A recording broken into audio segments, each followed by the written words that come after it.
In this video, I want to do a live philosophical exploration, something a bit different, because I think often it's not just the result of thinking that is worth sharing, but the process itself is interesting. So I don't really have a lot planned here, just a main question and something in my mind, which is suffering. And I notice in myself a dislike for a certain attitude towards suffering. So as I think these thoughts, I'm going to lay them out here on this Miro board, and you can follow along. So dislike of how normally treated. And why this is useful visually is we can see spatially what's going on. So here we'll connect. So now the question is, okay, what is this dislike? What is this? Maybe dislike isn't the most accurate word. It's a feeling of tension, something unrevealed. Something is unrevealed, something hidden or dishonest in the way that people talk about suffering.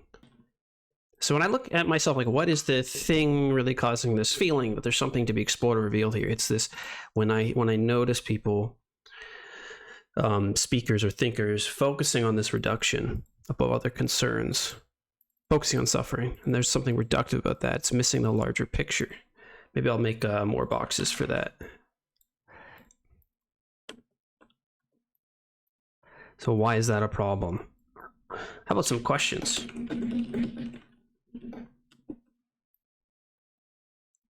So we'll start here with the feeling.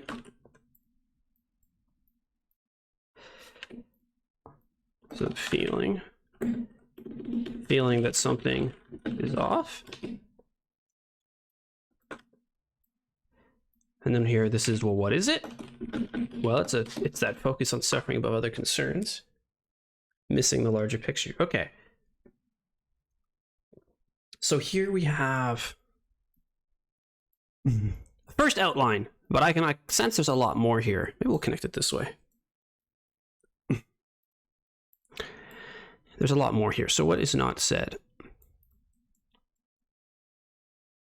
It almost like we need a specific example. I guess it's an attitude. I'm going to put that here.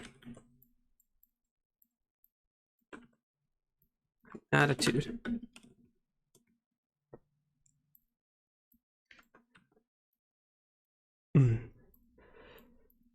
It's funny, trying to lay this out live is kind of interesting. Well, if it takes some time, that's okay. So it would be interesting to have a question, and then we have our node like this, like in the center, and then we have answers to our own question. That's kind of neat. Oh, now I'm struggling with the software.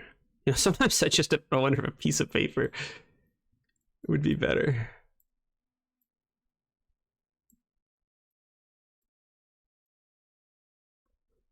Maybe we don't even need the arrows.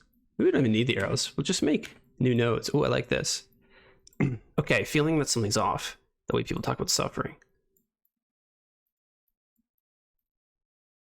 And then this question is, what exactly are we arguing against? What do we want to argue against? What are we trying to reveal?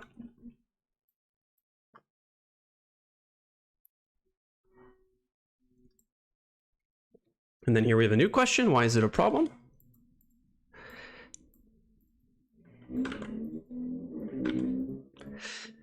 But why? What is the larger picture, I guess, is the question.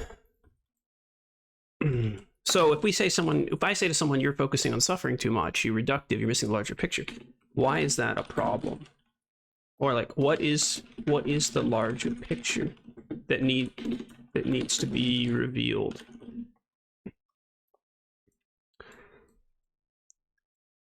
That's what someone's going to say. What is the larger picture? Because what's this thing that I think is missing? Because I've noticed like this among utilitarians or people who think about moral reasoning or in political philosophy. It's a very persistent modern attitude, is just from the outset, a priori, without consideration, is the goal is to reduce suffering. When we talk about policies or what ought to be done in some case, it just seems to be accepted without question. And I'm saying here, there's a feeling that something larger needs to be revealed. Okay, what's the larger thing? Okay, so here's an initial thought. Suffering often goes with a thing to be attained.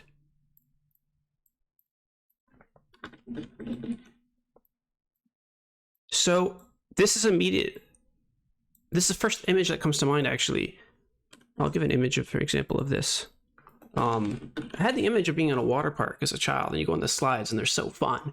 But the slides, sometimes the pieces they use to make the water slides, there's little cracks, and they try to seal them as they join all the pieces of a water slide. They try to join them, but sometimes when you're going in the water slide, you'll feel those cracks on your back, and they'll hurt a little bit. But that feeling of that little bit of suffering as you're going in the water slide, those cracks, that pain goes with the water slide. They're together. So for you to complain, I don't want those cracks, little cracks in the water slide, you're sort of missing the point. Missing the point. That they go together. If you're going to have the experience of a slide, there might be some little bumps. Another example comes to mind is music. An unpleasant chord, which is part of a larger. Now, so in this example, I think this is even a better example because you could argue, okay, well, wouldn't a water slide be superior if we got rid of the cracks? Okay, maybe. But I think there's always cases where something good has within it the necessity or the potential for something bad. And music's an example. You might have an unpleasant chord, a chord that has lack of harmony. It sounds off. If you were to just hear that chord, you go, oh, that's unpleasant. But in the context of a larger song, it is beautiful. So to want to remove that chord from the song doesn't make sense. If you say, I want the experience of the song without the experience of that chord, you're asking for something impossible. Because it's like a necessary evil. It's a necessary structure. This makes me think of arguments around, I forget what it's called. Reminds me of around the nature of God. Arguments around the problem of evil.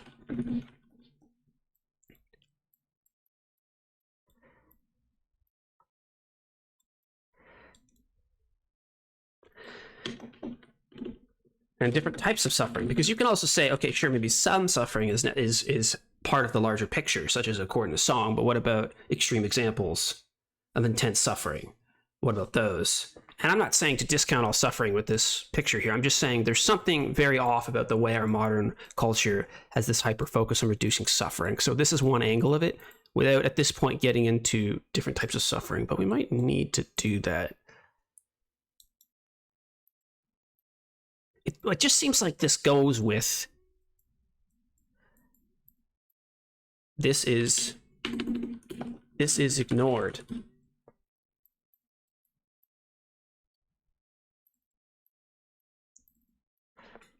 Yeah, so this basically I'm saying the realization that a lot of suffering goes with good, it's part of the journey, it's part of the process, is often ignored, and we have this hyper fixation on this singular thing. And here's two counterexamples, although I understand they're not all encompassing. We'll call this like the goes with. I believe I got that argument goes with, or that phrase from Alan Watts. I remember him talking about, I guess in a completely different context, but seeing ourselves in relation to the world, that we go with the world. It's connected. There's a connectedness. Okay, we might have to return to this to clarify. Like, this isn't fully clarified. It's just, I'm just revealing, I'm trying to pull out pieces of this from like this intuition. But another angle comes to mind is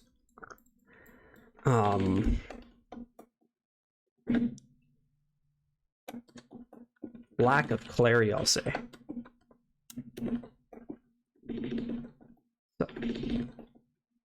Suffering is a mushy term.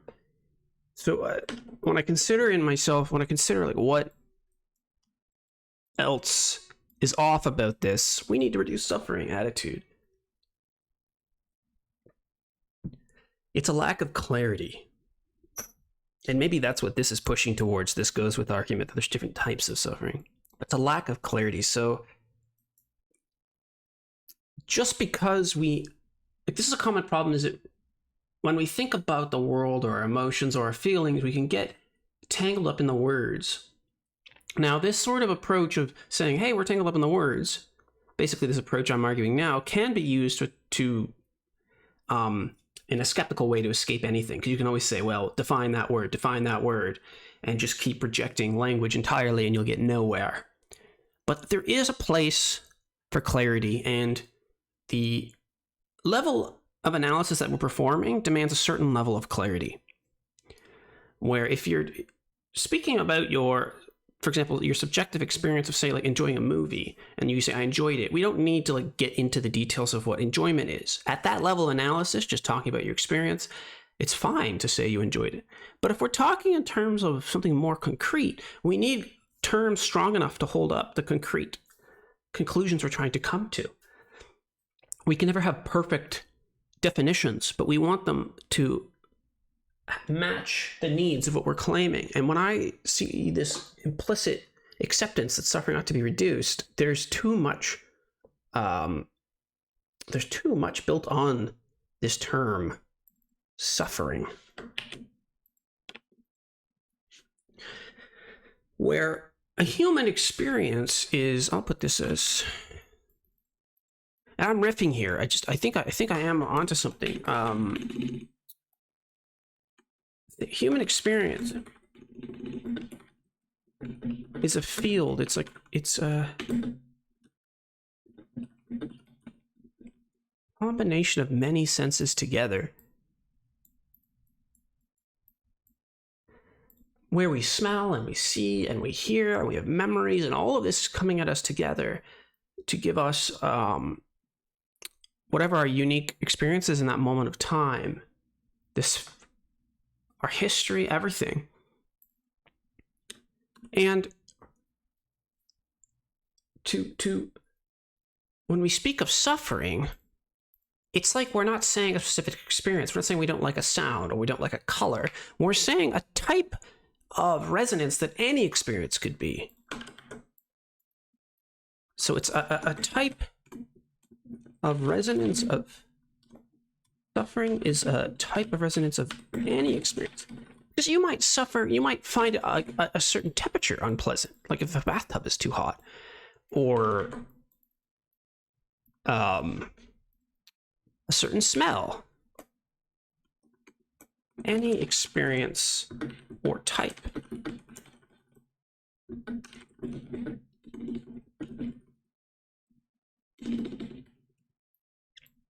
You might have something visually that is unpleasant when you look at it, that has, in a minor way, an aspect of the sufferingness in it.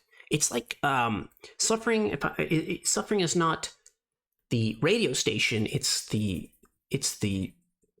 quality that the radio station comes in at.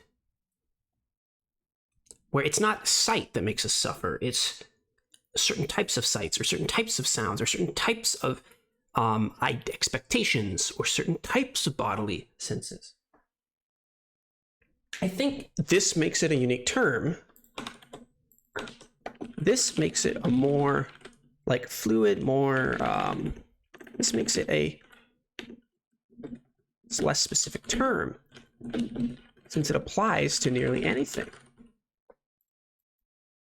You can, like any experience, we can imagine it coming to us with a suffering aspect or a good aspect. We could, like, you can eat food and it could have a good aspect or a bad aspect. So when we say we want to reduce suffering,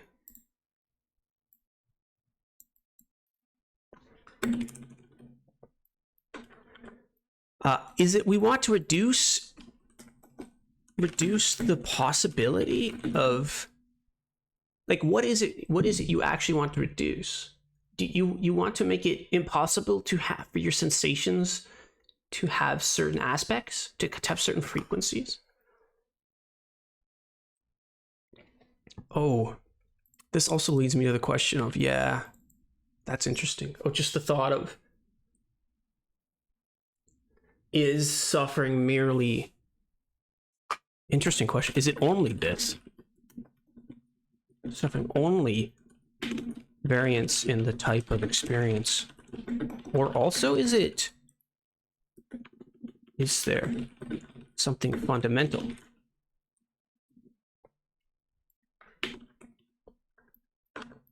Here's an interesting question. Because when we start thinking about this way about like frequencies, or like, you know, suffering because of certain tastes versus tastes that we enjoy, and when the question is it only that, that's interesting. That seems a fruitful question.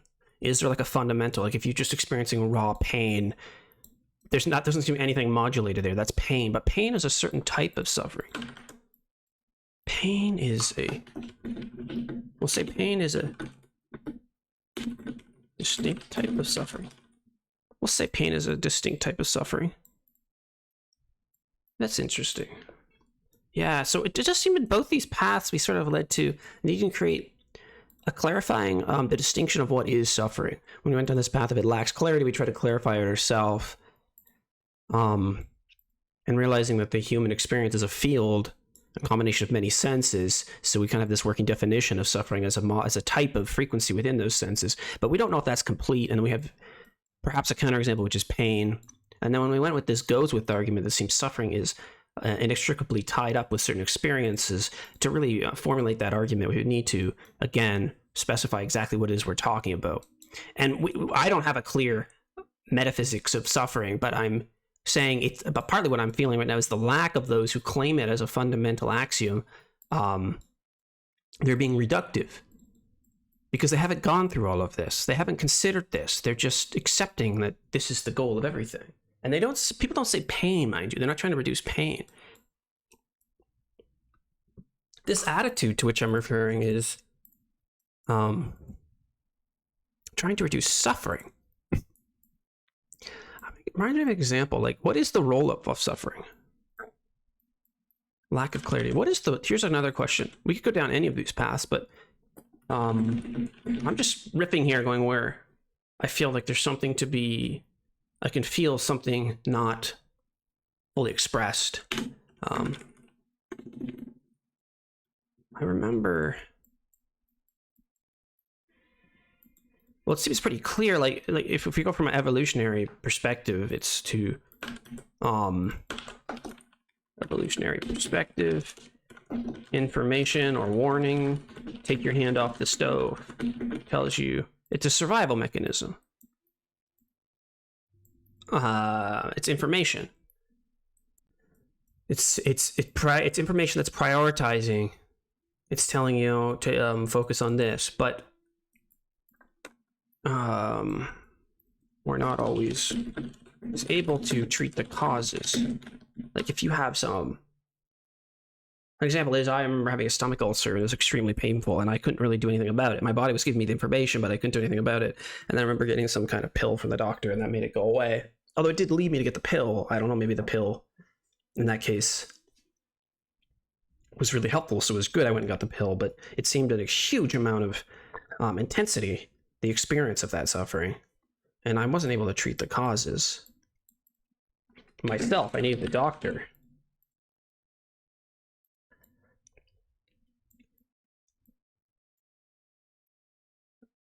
We're not, I wouldn't put a but here, but we're not always able to treat the causes ourselves. So this, I think it's this argument that it's this line of thinking. Sure, there's information, but we can't always do anything with information. So those who want to get rid of suffering, they are saying we need to focus on like working together to remove it. I guess there's a question of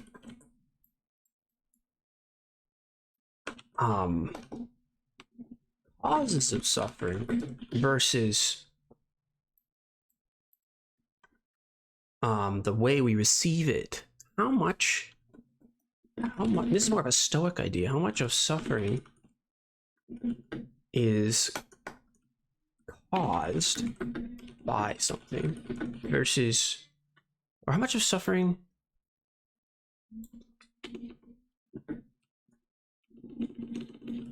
are we responsible for versus the world?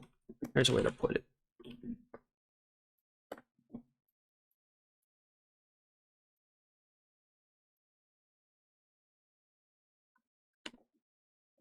Yeah, I won't connect it. I'll make this its own thing.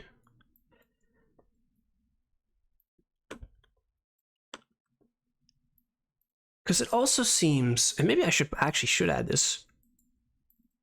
I think this is one of my arguments. We are responsible for a significant amount of suffering we experience. And I suppose this, again, gets to, what is it? Is it just a thing, a way that we're modulating experiences? The amount that we are responsible for? Because it does seem like, in many ways, for example, if you are someone, you're experiencing a lot of emotional distress, cognitive behavioral therapy, for example, is very effective. If you change the way you think about things, it really can have an impact on your mood and how you feel about them. So you could say the world is causing it, but it's also, you're a causal agent here. And maybe, like, maybe it's not absolute. Like, I'm not even sure a Buddhist meditator can overcome all, like, torture. Certainly not easily. But we add to our suffering. We add to our suffering by our thoughts about it. So there's another argument there, accepting the Stoic line. I think some people would say, I think a counter argument, maybe I'll put counter arguments in a different color, but that argument can be used to ignore things and not improve. And sure, yeah, maybe if the whole world was just Stoics accepting all their plights, we wouldn't have invented anything, we wouldn't have improved it. But I would also say, are things, has all this focus on reducing suffering improve things? Are things better? You people who have been trying to save the world, or like, again, this is not an argument against doing good works, but for example, a lot of charities, like the amount of money we as a like Western civilization have donated to many causes, and how many times it ends up not helping in the long term at all, even if you do want to reduce suffering. So we have here, so what is the larger picture that needs to be revealed that's not present in this attitude? It's understanding perhaps the role of suffering, that there is maybe some good in the informational sense, that we are responsible for a significant amount of suffering that we experience, that the term lacks clarity, and that if it's going to be fundamental to your worldview, you ought to clarify what you mean. Do you just mean pain, or do you just mean anything unpleasant? But if you just mean anything unpleasant, then I say that even makes us more responsible for a significant amount of suffering. And then understanding the nature of suffering goes with many experiences, that goes hand in hand. And it might just be that to be alive and experiencing this reality and living on this world, that it's going to go with certain types of experience where you're going to go through, you're going to taste many tastes in this, if you're going to exist on this realm. And some of those are going to be modulate an experience that you call suffering. And I understand it's easy to say all this as words. Like when you're really suffering, it's none of this, everything I'm writing here and saying here is meaningless. This isn't a solution to suffering. This is an argument against using it as a singular goal. And another piece I'll add here is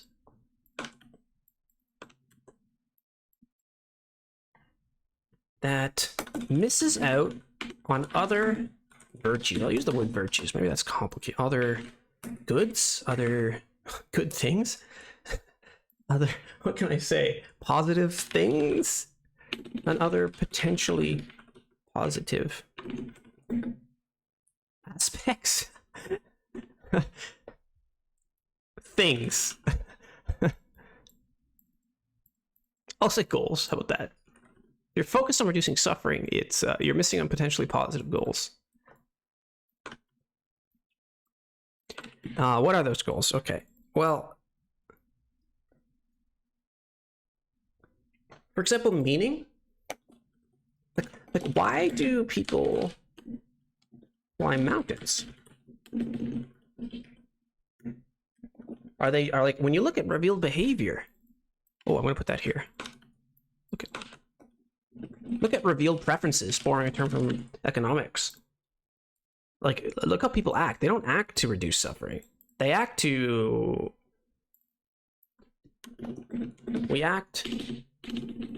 most actions are not related to reducing suffering.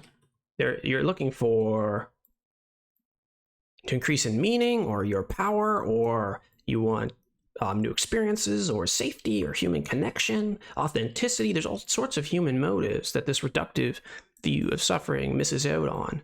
And I think this is really what annoys me, is this attitude, which is society ought to be arranged to reduce suffering. Meanwhile, there's no thought to how are we increasing courage? How are we increasing self-discipline in a population? How are we increasing intelligence, like power, vitality, everything? It's all ignored. We're like, oh no, the only purpose of getting together as a group and having a society is so that no one suffers. Like, it's the classic, it's the nanny state. I'm gonna put that here. Focus on reducing political. I'll say that's like more political. Leads to nanny state. Like humans seen as like humans reduced to suffering havers.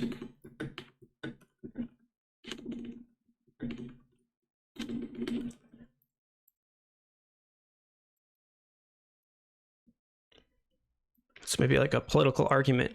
It leads to a political suffering as a goal leads to a sort of political focus that I find rather horrid.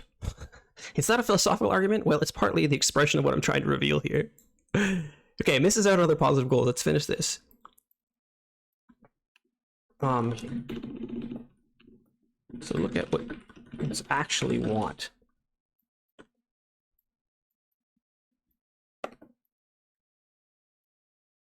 You're ignores humanity, ignores what humans are.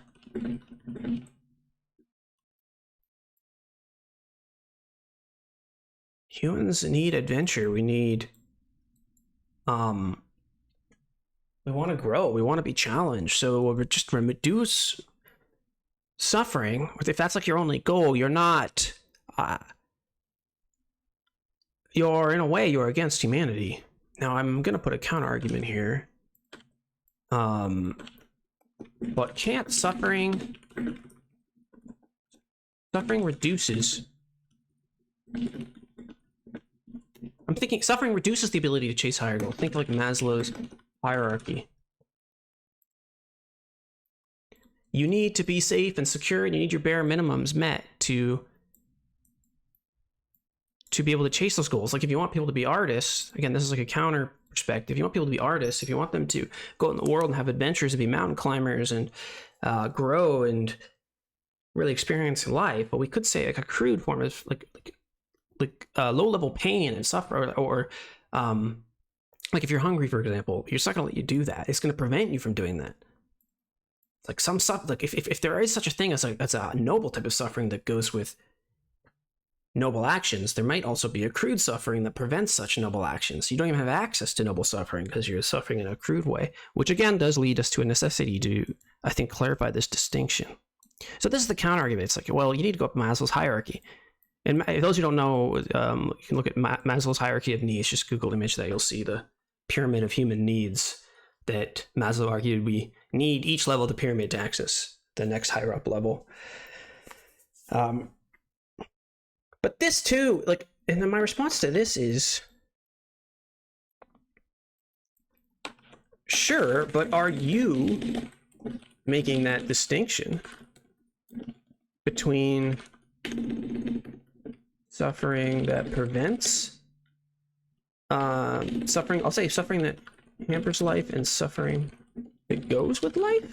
I don't see these like people who especially in like the realm of politics, or who are just like this utilitarian perspective, people who hold this perspective that society ought to be arranged to just reduce suffering. I don't see them making this distinction. I don't see them. Like they never ask a question like, and maybe this will be a topic for another day, they never ask a question like, is there benefits to bullying? is a certain amount of bullying among children fruitful and lead to, in pro-social, and lead to self-development and more robust humans? They don't ask that. They just want to remove the suffering. Just chop it off. Just end it. They don't ask, is a certain amount of need in a population healthy to lead people to take actions that are better for their overall health? And you might say that sounds like a nanny state, which is like trying to manipulate society, such that say like people need, it's hard to get the bare minimums so that you have to work to get them so that you're forced to participate. I think there's a nanny state, a authoritarian perspective of that, and there's also a higher, more noble perspective, which is the acceptance of the natural order of things, which is that, and I'm going to add that as a new argument, acceptance of the natural order. Now, this philosophers hate this word natural. It could be used to argue with anything. Like, is cannibalism natural? I understand that. In fact, I'm going to put that in as a counter argument even before I finish writing. Natural can be used to defend anything, and has been. But let me finish this point first before I cut myself off. Acceptance of the natural orders of things. Life is struggle. If like to experience this world as a human means to struggle. I think of the book Revolt of the Masses. Really love this book by Ortega Gasset. I don't know if I'm saying his name right.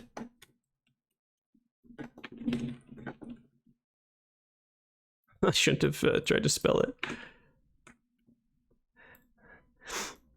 And in that book, there's some beautiful passages about how life has an essential aspect to it of struggling. And if we cover that up, we're deceiving ourselves. It's just built into the experience of being a human. We're lost at sea and we don't know where to go. And we have to move forward. We have to face it. And that our growth comes from facing that. Our growth comes from trying to answer that question. And if you, this is me speaking now, but if you try to cover that up and you remove all suffering, remove all evils from the world, you don't solve the world, you cover it up. Focus on, you hide it like a Band-Aid, but the wound still suffers.